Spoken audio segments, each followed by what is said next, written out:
Good morning, my students. Today I start with a new topic: National Pharmaceutical Pricing Authority (NPPA). National Pharmaceutical Pricing Authority. National Pharmaceutical Pricing Authority की बात करें तो it is basically an organization of Government of India जिसका further role था to revise the prices of controlled bulk drugs and formulations. Basic role of national pharmaceutical pricing authority, नाम से समझ में आ रहा है national pharmaceutical pricing authority price को कंट्रोल करने के लिए, प्राइस को रिवाइज करने के लिए, प्राइस को फिक्स करने के लिए जो ऑर्गेनाइजेशन जो गवर्नमेंट हुआ था by the government of India known as national pharmaceutical pricing authority in 1995. Basically, organization is basically entrusted with the task of recovering amounts overcharged by manufacturers for the controlled drugs from the customers. Basically, आगे बढ़े हम तो अगर basic functions की बात करें तो to implement and enforce the provisions of the drugs order in accordance with the powers delegated to them. दूसरा, to deal with all the legal matters arising out of the decisions of the authority. जो भी legal matters होते हैं उनके बारे में discussions related to the decisions of the authority. Third, to monitor the availability of the drugs. Means NPPA national pharmaceutical pricing authority का जो main important role है to available the drugs, to identify the shortage of drugs and to make the remedial steps. और basic function ये भी था कि to implement and enforce the provision of the drugs और to deal with the legal matters regarding to the decisions of the authority. आगे बात करें तो to collect and maintain the data on the production, export and import of the drugs,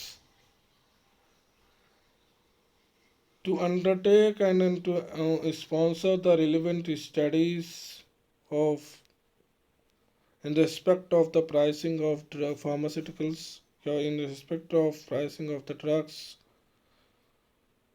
to recruit or to appoint the officers and other staff members of the authority.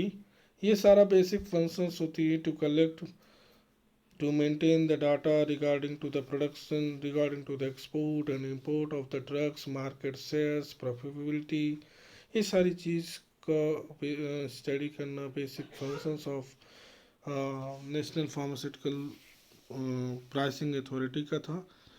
To undertake and to sponsor the relevant studies with respect to the pricing of the drugs, and to recruit and to appoint the officers and other staff members of the authority as per the government norms. और बात करें to advise to the central governments to make the revisions और changes in the drug policies में revisions and changes को monitors करने के लिए इनका रोल रहता है एनपीपीए को to advise to the central governments regarding to the changes and revisions in drug policies, to render the basic assistance to the central government in the parliamentary matters regarding to the drug pricing. आगे बात करें DPCO drug price control order. DPCO act drug price control order, नाम से समझ में आ रहा है कि order issued by the government under the essential commodities act. DPCO basically drug price control order जो होता है, it's an order it's an order issued by the government के थ्रू ऑर्डर इशू होता है DPCO control order under the essential commodities act, essential commodities act के तहत order issue होता है bye the government which enables it to fix the prices of some essential bulk drugs and their formulations. कुछ specific सम essential bulk drugs की price को fix करना और उनके फॉर्मुलेशंस को प्राइस को भी फिक्स करने का काम गवर्नमेंट का रहता है. DPCO, essential commodities act. फिर this controls order was introduced back in 1970s for the first time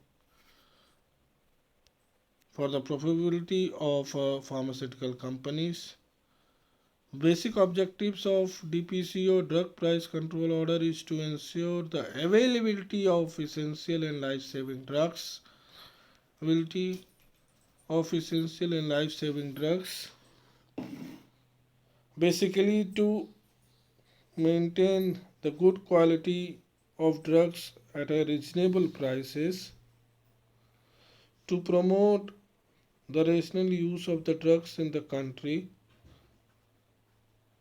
and to enhance the cost-effective production with an economic sizes. आगे बात करें डीपीसीओ की ही तो definitely these are all basic objectives हमने देख ही लिया. आगे बात करें तो objectives of DPCO act to ensure abundant availability at reasonable prices of essential and life-saving drugs, basically to monitor the strengthening the system of quality control over drug production and promote the rational use of drugs all over the country, to create an environmental to channelize new investment in the pharmaceutical industry, to strengthen the capabilities for the production of drugs. ये सारी चीज़ें the basic objectives of drug price control order DPCO act. Availability को ensure करना at a reasonable price उस of essential and life saving drugs. उनकी essential and life saving drugs की quality control को monitor करना, उनके प्रोडक्शंस को monitor करना at a reasonable price.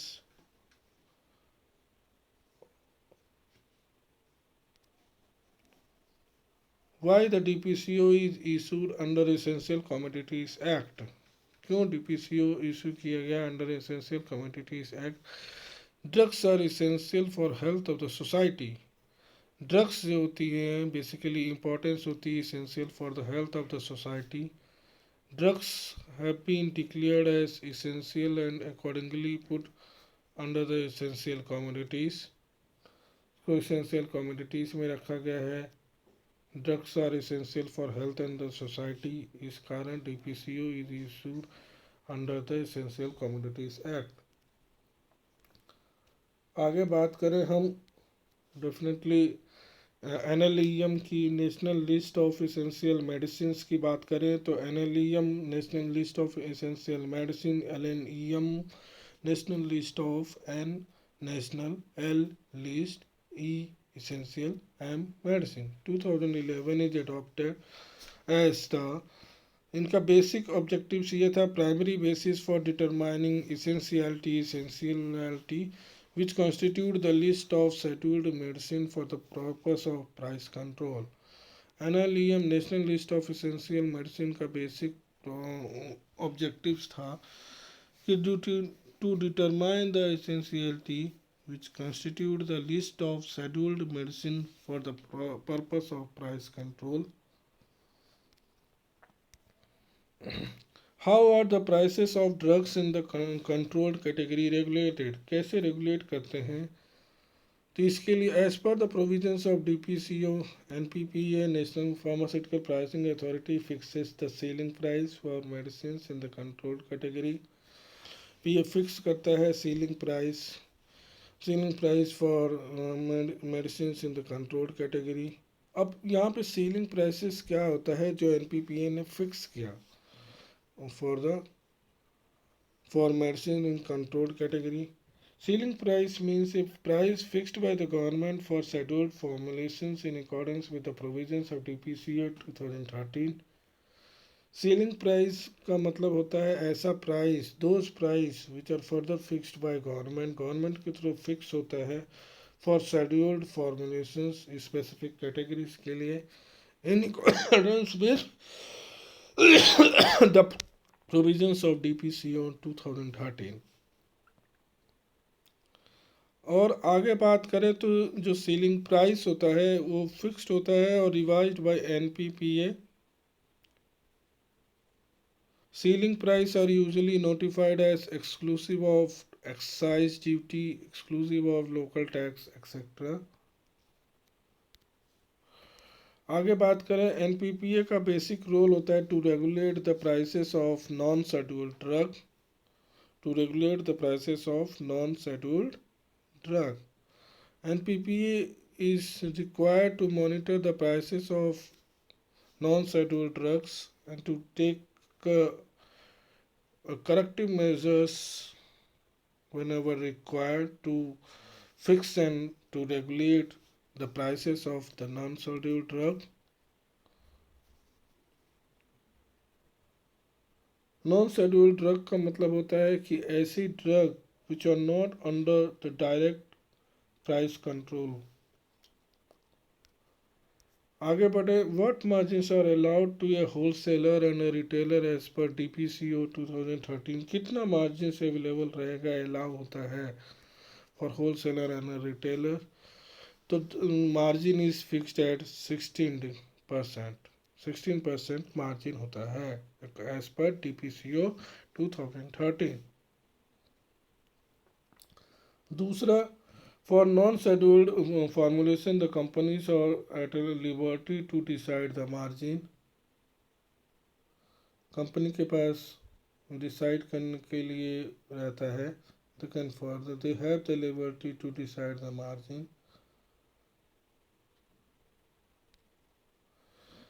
What happen if a manufacturer sells a medicines to above the prices approved by the government? क्या होगा अगर कोई मेडिसिन सेल कर रहा है गवर्नमेंट के प्राइस से ज़्यादा, तो उस टाइम पे क्या होगा? पहली चीज़, excess collection on account of overcharging along with the interest is recoverable as arrears to land revenue under the public demand recovery act.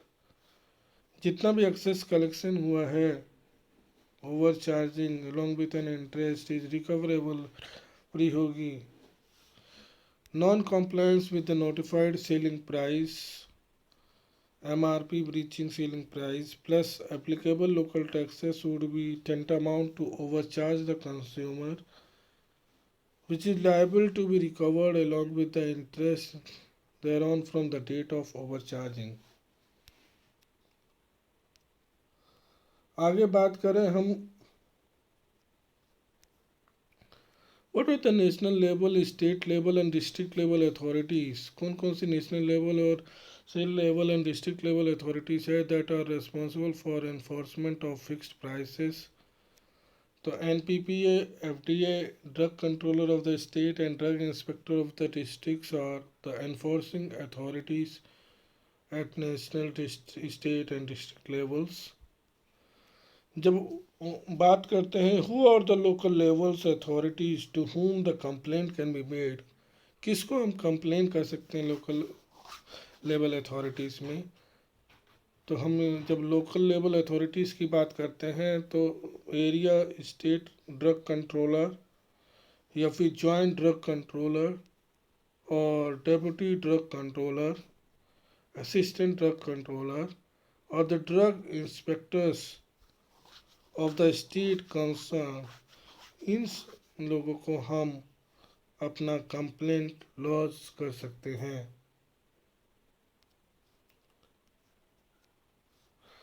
Basically retail price की बात करें तो रिटेल प्राइस एक ऐसा प्राइस होता है which a price which at which a formulation और medicine is sold to a consumer user. Manufacturer of the formulation is required to print such a price on the label of the product. or in case of a controlled formulations, retail price is the price fixed by the government. Price ऐसा price होता है जो कि government के द्वारा fix किया जाता है. मीन्स रिटेल प्राइस पहली चीज़ तो ऐसा प्राइस होता है, is a price at which a formulation और medicine is sold at a consumer.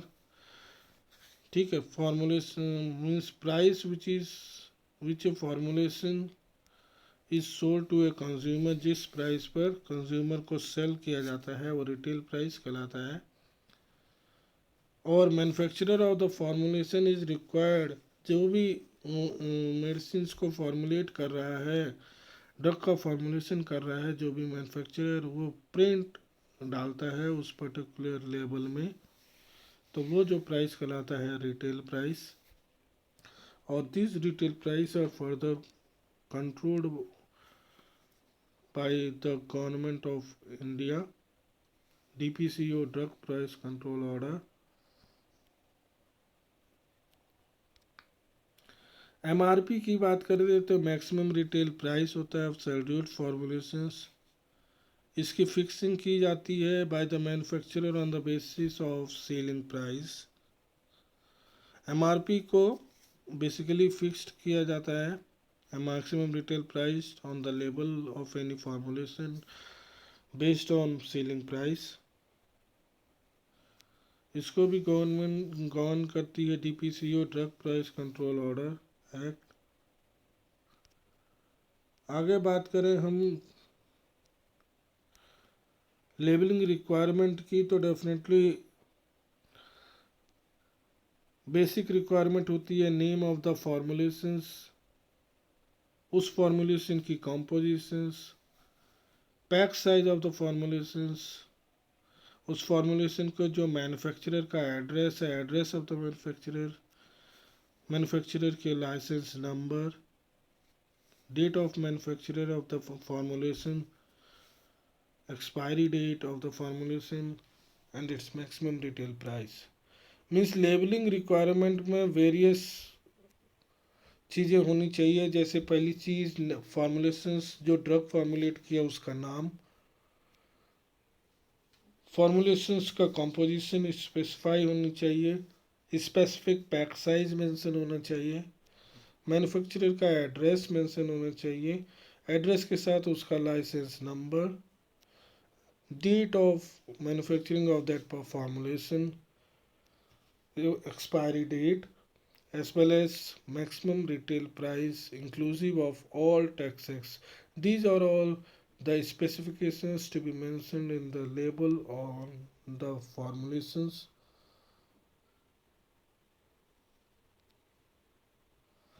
फिर आगे बात करें, can consumer ask for the price list of medicines being sold by a chemist retailer?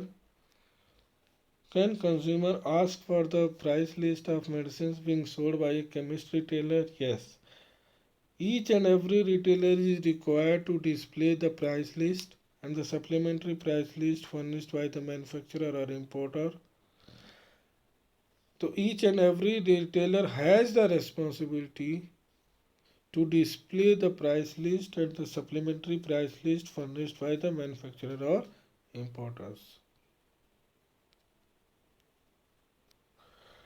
आगे जब बात करें हम definitely reasons for rise in the prices of medicine की बात करें, क्यों मेडिसिन की प्राइस बढ़ती जाती है? Due to the rise in price of bulk drugs, rise in the price of bulk drugs, rise in the cost of excipients, rise in the cost of transport के कारण, rise in the cost of utilities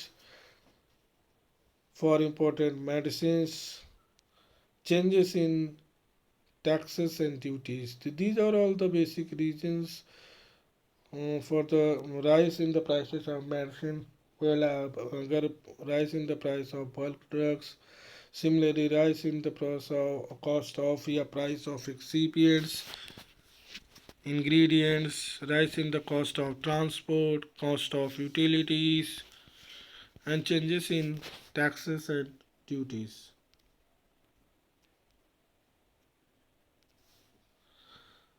What is the basic methodology for fixation of ceiling price of a scheduled formulations?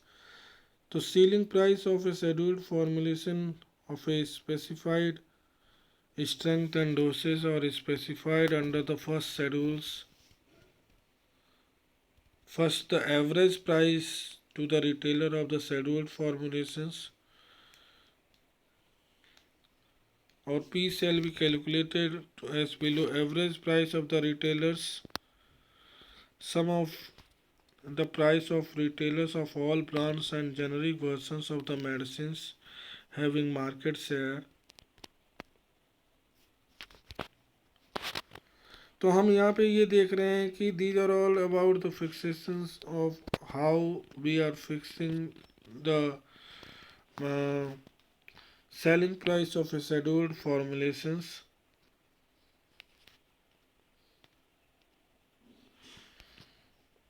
Price फिक्सेशंस procedures, हमने ये देखा कि price fixation procedures में हमने देखा कि average price to the retailers for the same strength and dosage of the medicine, margins कैसे कैसे आएंगे. तो these are all related to the price fixation procedures. Further हम बात करें what is the basic methodology for fixation of retail price for existing manufacturers of scheduled formulation of a new drug. किसी भी new drug के formulations में basic methodology fixation of retail price की बात करते हैं तो पहले एवरेज प्राइस टू रिटेलर की बात करेंगे, उसको कैलकुलेट करते हैं एवरेज प्राइस को. और price to retailer of a new drug available in domestic market shall be fixed by the government on the prices of pharmacoeconomics of the new drugs on the recommendation of a standing committee of experts. Retail price of such new drugs shall be fixed by adding 16% margin to retailer on the price to retailers. Means किसी भी methodology को करने के लिए average price to retailers of the scheduled formulations को calculate करते हैं और बेसिकली इसकी जो स्टडी होती है तो बेसिकली गवर्नमेंट नॉर्म्स के अकॉर्डिंग, गवर्नमेंट प्रिंसिपल्स की कंसिडरेशंस के हिसाब से, उनके रिकमेंडेशंस के हिसाब से रिटेल प्राइस को फिक्स किया जाता है. बेसिक मैन्युफैक्चरर से जो ड्रग मैन्युफैक्चरिंग कर रहे हैं और जो रिटेल प्राइस आने तक जो स्पेसिफिक जो प्राइस में मार्जिन हो सकता है वो मैक्सिमम 16% तक मार्जिन हो जाता है to retailer on the price to retailer. So these are all about the national pharmaceutical pricing authority के बारे में पढ़ा कि अपन ने एक ऐसा ऑर्गेनाइजेशन है NPPA जो बेसिकली गवर्नमेंट ऑफ इंडिया की ऑर्गेनाइजेशन है which has the role and responsibilities to fix and revise the prices of control drugs and formulations.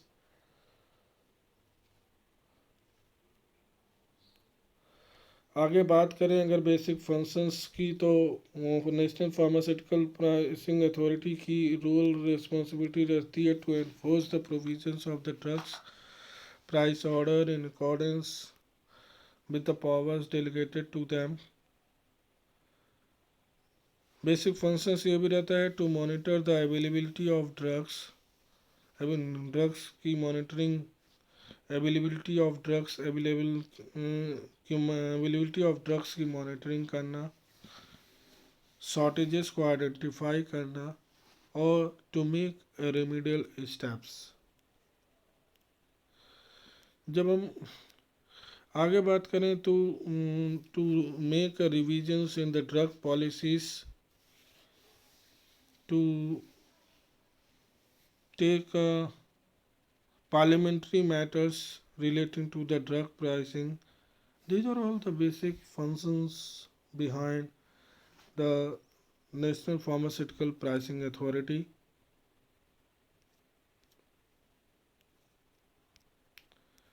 जब हम DPCO act, drug pricing control order नाम से समझ में आ रहा है कि इसेंशियल कमोडिटीज एक्ट होती है, which is the role and responsibilities to enables to fix the prices of some essential bulk drugs and the formulations.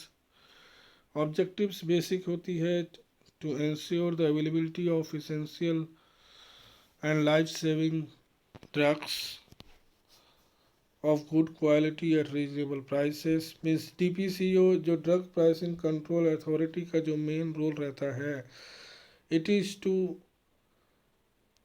issue an order by the government of under the Essential Commodities Act. Essential means आप सभी जानते हैं आवश्यक, तो essential commodities act के तहत to fix the price of some essential bulk drugs and their formulations, इसको regulate करने के लिए to available the essential and life saving drugs को इंश्योर करने के लिए, to determine the good quality at a reasonable prices of the drug, to promote the rational use of the drugs in the country, and to enhance the cost-effective productions with economic sizes. अगर हम बात करें कि क्यों DPCO issue होता है under essential commodities act, तो सबसे पहली बात तो यह है कि जो DPCO होता है is issued under Essential Commodities Act because drugs are essential for health of the society,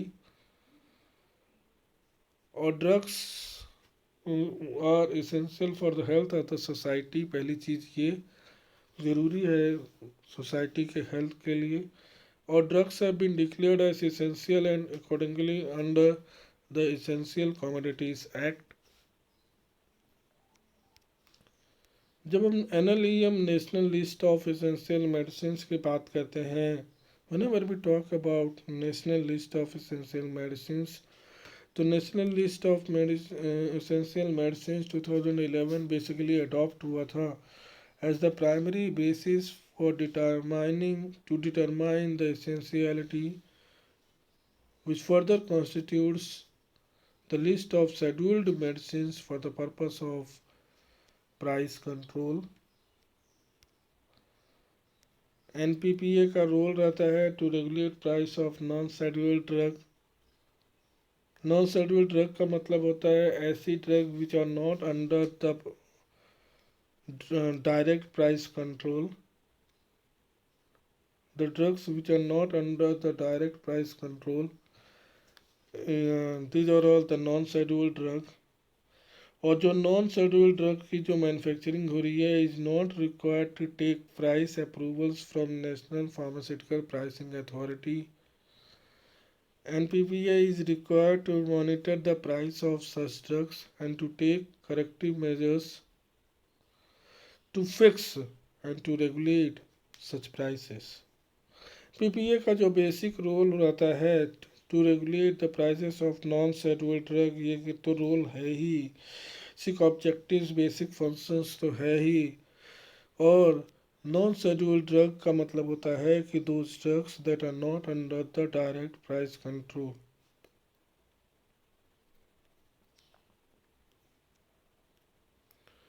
आगे बढ़े, अगर हम रिटेल प्राइस की बात करते हैं तो retail price is basically a price at which a formulation और medicine is sold to a consumer और a user.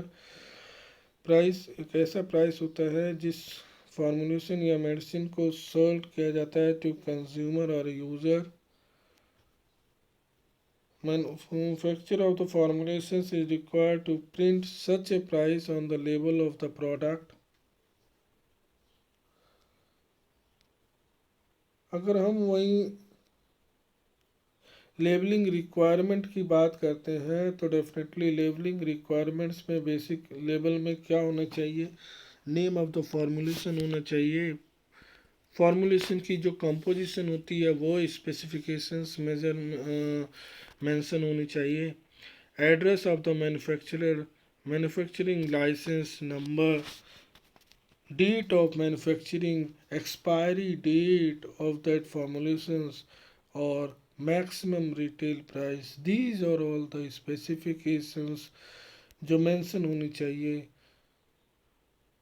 On the formulation जो फॉर्मुलेट हुआ है उसके लेवल में. So these are all about the national pharmaceutical pricing authority. हमने retail price, maximum retail price के बारे में पढ़ा. डीपीसी और drug price control orders act में NLEM national list of essential medicine के बारे में पढ़ा. Further we will move towards the next topic. So till now, thank you.